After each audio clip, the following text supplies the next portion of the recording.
setting the stage of 1776, people have to kind of understand the context here, right? A lot of people think like, oh, we just, rallied up and we kicked these nasty Brits out of our country and we, dominated them. You know, there's that picture of all the founding fathers sitting in the room discussing the Constitution. A lot of that, like that picture never happened, right? They were essentially fighting this insurgency war against this power that was vastly greater than them, right? They had not just the British Army and Navy, but they had the East India Company, which had a military about twice the size, that could have, if they really wanted to, came and easily smoked us.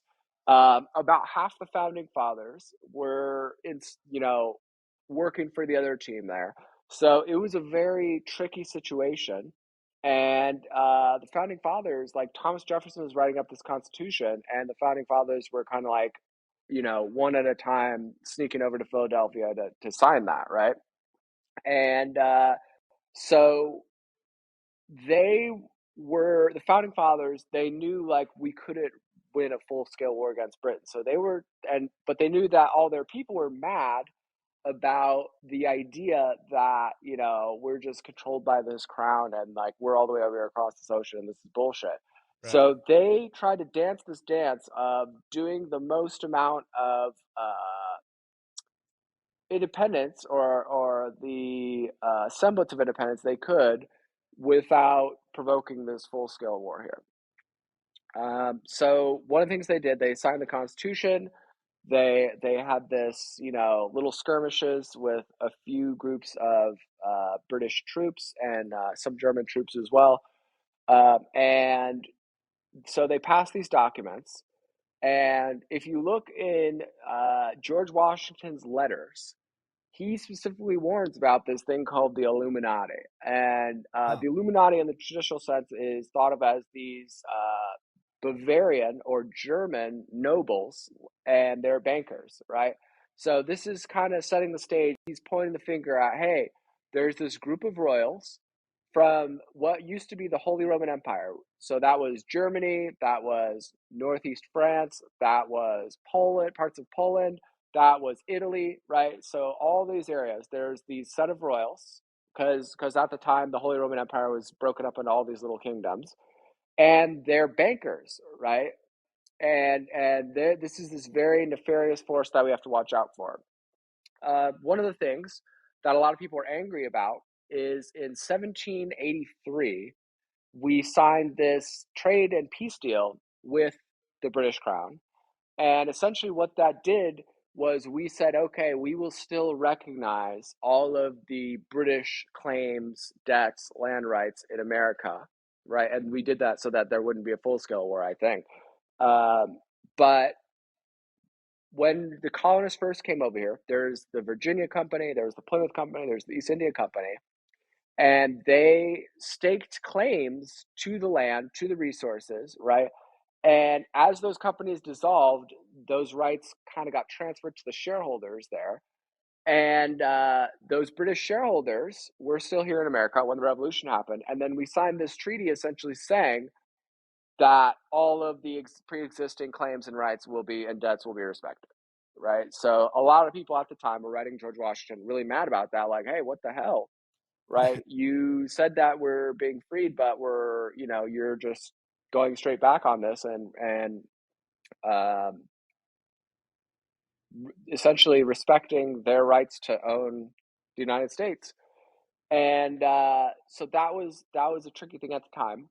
Um, Also at the time, the British royals, they realized that controlling a currency and controlling the banking and money system was a really optimal, sneaky way to control a country, without officially controlling it, right? So we created this thing.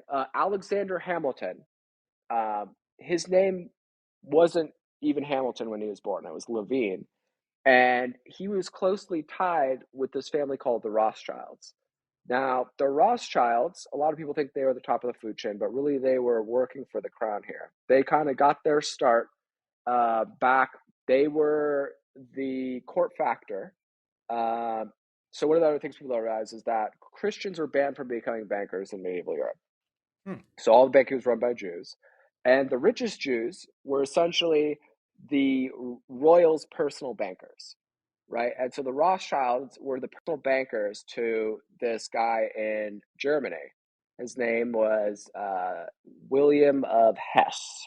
And so they helped work out this deal with this guy where like 25% of the soldiers fighting us in the Revolutionary War were Hessian mercenaries, right, from Germany that the Rothschilds had helped line up for the crown. And as time went on, the Rothschilds got more and more intertwined with the British royals, right? If you're with this lesser royal in Germany and you have the opportunity to trade up to the, the most powerful royals on earth, you're going to take that. So they did, and they helped the British crown consolidate its control over the British money. And with that, they got very rich, obviously, and they were used as like this oligarch that the British crown could use to achieve its ends, right? Because throughout history, a lot of like Jews have faced, prejudice in a lot of places they go, right? So, and they are often stereotyped as like, oh, these Jews aren't loyal to our country and our people; they're loyal to whatever they got going on amongst themselves. So, if the British crown and you try to do stuff in a sneaky way, organizing your intelligence services around these Jewish oligarchs is a really good way to obfuscate the fact that this is a British secret intelligence service and crown thing as opposed to this Jewish conspiracy.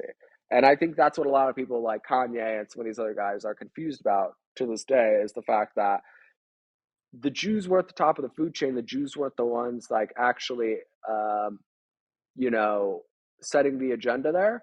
Right. And it wasn't all Jews, right? It was some very specific Jewish banking oligarchs that were like the chief bankers for these royals, right? That's how they kind of got so rich in the first place. Is they worked for the various royals where they lived. So the Rothschilds, they essentially came into control of the Bank of England, and one of their agents, Alexander Hamilton, persuaded George Washington to make this national bank of the United States, right? And obviously, like having capital, access to capital to develop your country is a good thing. But quickly over time, that bank, like all the shares through various proxies and straw buyers, right, controlled by the Rothschilds, that bank ended up being like 80% owned by the Rothschilds and completely dominated by them, right? So we didn't like how they were controlling our banking system. And so in 1811, they let the National Bank of the United States, the first National Bank of the United States charter expire. And that really pissed off the crown, right? Because, if you bought up 80% of this thing and they just kind of cancel it, right, and you're trying to dominate them, that really upsets you. So not only did they let that expire, they also were trying to pass this original 13th Amendment, right? So the 13th Amendment we have now is not the original 13th Amendment. The original 13th Amendment was called the Titles of Nobility. And essentially it said if you are an agent of the crown, directly, indirectly, if you carry any title of nobility, you are not allowed to have any sort of participation in the United States government. And this was targeted primarily at the Rothschilds because the Rothschilds, as they like did more and more stuff for the crown, they were elevated to royalty, right? So they call him Baron Rothschild, right? So that's essentially a royal title. And this title's nobility was designed to be like, no, we're not going to be dominated by the Rothschilds. We're not going to be taken over by the oligarchs. And if you're working for the crown, you need to GTFO. So that caused the War of 1812, where the British Army came over here and they burned the Capitol to the ground. They burned the original 13th Amendment, and it hadn't been fully ratified by all the states. So some states, I want to say Virginia, if you look at their state constitution, right, they have that the original title of nobility, 13th Amendment, in there, but other states don't. So they burned that down, tried to get rid of that, and it didn't really get brought up again. And over the course of time, like Andrew Jackson was a big guy. He was trying to fight the crown, right? And so he was mad about the elections being rigged and all that stuff. That was after the War of 1812. But they created, against, over his objections, a second bank of the United States, right? And so they were doing that again. Sure enough, that gets bought up primarily by these Rothschild agents again. And so they're like, damn. And so when Andrew Jackson came into the presidency in the 1830s, he canceled that one too, right? And so I think he was a pretty hardcore guy. He did some things that maybe some people don't like, but his ultimate focus was fighting against the crown, trying to get us free of the malign influences of the crown. And so the British realized, okay, these people are kind of on to our Rothschild thing here, right? They're very wary of the influence of the Rothschilds. And the Rothschilds would come in. One of the things they're known for is they would crash the currency, or they would crash banks and cause a huge economic dip, right? And then after they would crash everything, they would come in and buy all that same stuff back up for pennies on the dollar. So they did this multiple times, and they got very rich doing it. But by 1837, people were kind of on to the game. People were kind of like seeing what was happening. And so the crown started working to set up new oligarchs that were based in America, that were American-based oligarchs, that could kind of pass muster and carry the water of the crown on their behalf without being detected, right? And one of these main people was J.P. Morgan. So J.P. Morgan, his company was originally called Peabody and Company, and it was run by this British oligarch out of London. And when his dad and him took over, they changed the name to JP Morgan. But essentially, the money that put them on the map and that like turned them into a thing was this Bank of England Rothschild money run out of London. And various other oligarchs too, Rockefellers, Harrimans, that were the railroad barons, all these people, right? They were essentially stood up by the British Empire to be these new American oligarchs that could dominate us. And so since this national bank thing wasn't flying anymore, they were trying to figure out a way, okay, how can we capture control of the currency? And how could we split up the United States, right? I talked in previous videos about how in modern times, one of the examples I use is Sudan. So when Sudan is doing stuff that they don't like, that the American and Western intelligence services don't like, in 2011, they started this coup there, and they essentially broke Sudan into two pieces and took the oil-rich parts of South Sudan and turned it into its own country, right? And so I call it chopped and screwed. But whenever colonies are becoming out of hand, they try to break them up into smaller ones.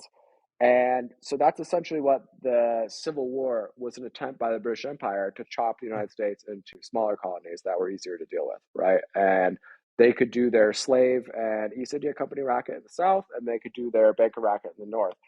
And what Lincoln did, because at the time, there wasn't like a national currency, right? So they would have these things called specie payments, and what that is if you would keep their gold and silver at a bank, right? And instead of carrying that around everywhere, you'd get a receipt from the bank, right? That would essentially that you could trade people on paper for, like, hey, I'm paying you this, and if you go to this bank, you can redeem that for gold, right? So during the Civil War, Lincoln created a like national U.S. backed currency to try to speed things up and make things more efficient for our country and not allow some of these banking oligarchs to get control of it. So as we're fighting the Civil War, right, everything goes down. And at the end of the Civil War, right, because he was essentially leading us towards this national greenback currency, Lincoln was assassinated by John Wilkes Booth. And John Wilkes Booth was recruited and trained and put up to this by two guys, and I have this on the website, one of which was working for the Confederate Secret Service, right? The Confederate Secret Service was run out of London, right? The Confederate movement was run out of London.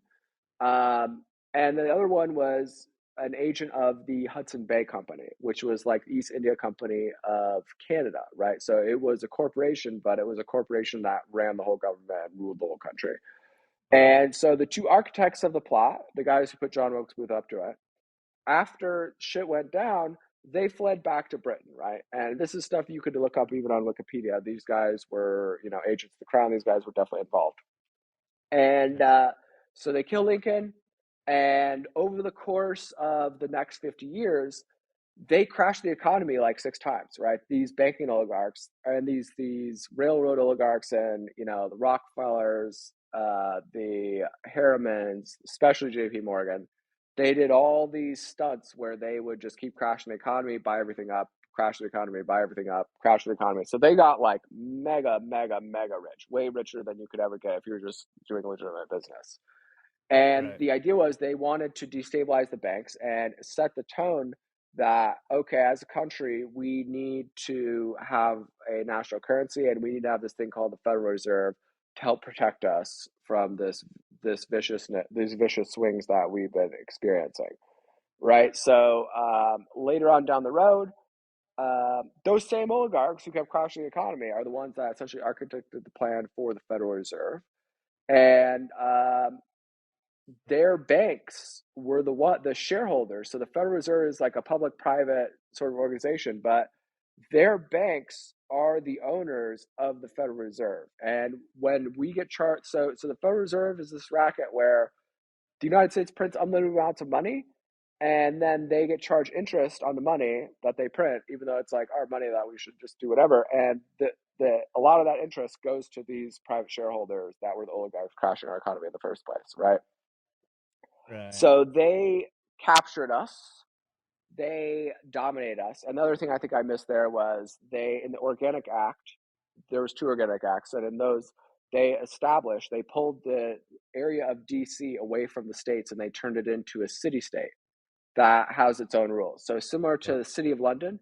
Those of you don't know what the City of London is. The City of London is a medieval enclave inside of London, right? A much smaller area that the rules of Parliament don't apply. And Wow. that's where the Bank of England's located. That's where the headquarters of the international bar is located. And that's where they conduct a lot of their rackets from, is because it's this independent city state within London that doesn't have to follow the same rules as Parliament. When And you say so, for like attorneys, go what ahead. they swear.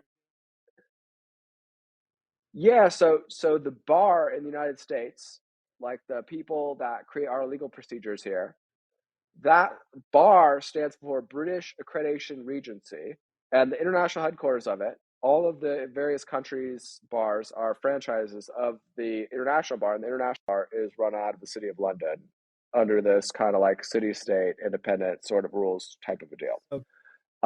The other thing is, to this day, the all of the offshore banking, right, across the entire world is backstopped by the Bank of England, because since they're in the City of London, they don't have to follow the same rules, the same KYC, they call it, know your customer requirements, as banks everywhere else. So it allows, like, if you're a rich person and you want to go put your money in some sketchy bank in the Cayman Islands or Barbados or in the Pacific Islands or wherever, why do you Right. trust that that bank is going to keep your money safe? What's stopping that bank from going under and you just losing your money? Well, the thing stopping that is that these banks are backstopped by the Central Bank of England, because the Central Bank of England is in the City of London. And so it doesn't have to follow the same rules. And it's able to essentially say, okay, if they fold, then we can cover you, right? So this gigantic spiderweb of offshore banking is run out of the City of London and always has been. And they could do you could be an organized criminal and use these banks because of the City of London type of a deal. So the City of London is run by a corporation, and that corporation doesn't have to follow the same rules. So they essentially copied and pasted the City of London concept into the United States with Washington, D.C. And Washington, D.C. is not a state. So it's why when you go to federal court, they don't have to follow any of the constitutional rights, because all the federal courts all around are franchises of the main federal courts in DC, which are in this military jurisdiction. So your constitutional rights don't apply the same way. Um, Wow. so it's a very complicated thing, but that was one of the things I missed on this talk building up to the Federal Reserve. So they do the Federal Reserve. They capture our money supply. It's a giant Ponzi scheme. It's owned by the same banking oligarchs that were crashing the economy all the time in the first place, right? Many of which who are foreign. And so that is them capturing our money supply. Fast forward a little bit, and this is also mentioned in Black Ops 101. During World War II, British intelligence, MI6, comes over and they essentially build the OSS, right, the CIA, from the ground up, right? They're like, all right, we're buddies now, so on and so forth. You guys do things this way, hire these people. We're going to partner with you. We have been, and I described this more on my Black Ops 101 page, um, doing this racket where we use criminals and terrorists and organized crime to essentially carry our water in an off-book way. And we're going to give you guys access to that. And we're going to make this deal where we're going to tie each other's signals intelligence in, right? So at the time it was phone calls, telegraphs, this sort of thing. Now it's everything, right? So the NSA and GCHQ, which is the British NSA, they have direct ties into each other, so they can all see each other's stuff, right? So we're going to do that, and then we are going to have it to where MI6 works with FBI counterintelligence, and we help you guys, protect your country over here, and we do it in extra legal way because we're using our spies and instead of regular law enforcement. It's why the FBI could get away with having people killed, right? And a lot of people think it was the FBI specifically, but the FBI could just outsource it to MI6, right? Who is overseen by the Crown. With the Crown, if as long as it's ordered by the Crown, it's not illegal, and it can be kept legally secret forever. It's one of the big issues with the JFK thing, and I think that's one of the key kickers that people are missing with this JFK stuff. Is like the CIA was involved, but when they outsourced MI6, now it's secret forever. Now it's not illegal, so on and so forth. So we, like, our leaders at the time did this in a very naive way, thinking like, oh yay, we're buddies with the British Empire now, and they essentially use that to where their agents can come over here and control our media, assassinate politicians, stack pedophiles into our government, do all this gangbanging stuff, and they can directly capture us, and it's like legally okay, and we agreed to it essentially. So they created the City of London thing, right, to capture the courts. They did the Fed to capture the money, and then they did this thing after World War II, and now they physically, like, directly capture our government, and they did this whole thing, right? Since forever they've been saying, oh, it's because we have to fight Russia. Russia's so dangerous. And so they were like, okay, we're going to help you with counterintelligence. We're going to get rid of Russian spies. We're going to make sure people don't infiltrate your government, so on and so forth. But we are captured by the British Empire. And a lot of people don't know that. And a lot of people look at me weird when I say the monarchs are the top of the food chain, but they don't realize this deal with the intelligence services and this legal framework created by these monarchs of they are the commanders in chief of their military, they are legally immune from prosecution, and they are able to keep things secret forever. That is the legal foundation that allows the CIA and MI6 to do everything that they do around the world. All this bad stuff that happens in our country and elsewhere is facilitated directly by this legal framework created by the monarchy, right? And so people look at me weird. They're like, "Oh, you really think that queen, right? That sweet old queen, or this like dipshit Charles that's coming into the king here, is capable of being this evil and this calculated and this sinister?" And it's like, no, I don't. But the institution of their monarchy is what allows these intelligence services to do what they do. And so if we really want to like fix our country, we have to unwind this monarch situation that our intelligence services are built around. Otherwise, we're never going to be able to do that. And so, there's a lot more to talk about. I could get into more granular details, but that roughly is the story of how the United States was captured by the British Empire.